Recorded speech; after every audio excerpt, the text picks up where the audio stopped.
আসসালামু আলাইকুম, কেমন আছেন সবাই? আজকে আমি একটা পেপার ক্রাউন বানাবো। এই পেপার ক্রাউনটা বানানোর জন্য প্রথমে আমি একটা পেপারকে ফোল্ড করে নেব এইভাবে। তারপরে আমি এইটাকে মাঝ বরাবর দুপাশ থেকে এইভাবে ফোল্ড করে নেব। এটা বলে বোঝানো যাবে না, কিন্তু তোমরা দেখলে একটু খেয়াল করে বুঝতে পারবে যে আমি কিভাবে ফোল্ড করছি। তারপরে নিচ থেকে আমি এইভাবে 3 বার করে ফোল্ড করে দেব। আমাদের কিন্তু পেপার ক্রাউন বানানোর অর্ধেক প্রসেস শেষ। তো এখন আমি এইগুলোকে একটা একটা করে 1 বাই 1 স্টিক করে দেব আঠার সাহায্যে। এভাবে আমি পুরোটা স্টিক করে দেব 1 বাই 1। আমার কিন্তু পুরোটা ক্রাউন স্টিক করা শেষ। আমি লাস্ট প্রান্তেও এভাবে স্টিক করে দেব।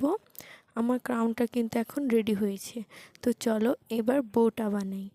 একটা পেপার শিটকে আমি এভাবে ফোল্ড করে দুপাশ থেকে আঠার সাহায্যে লাগিয়ে দেব। এরপর আমি এটাকে বো শেপে কাট করে নেব।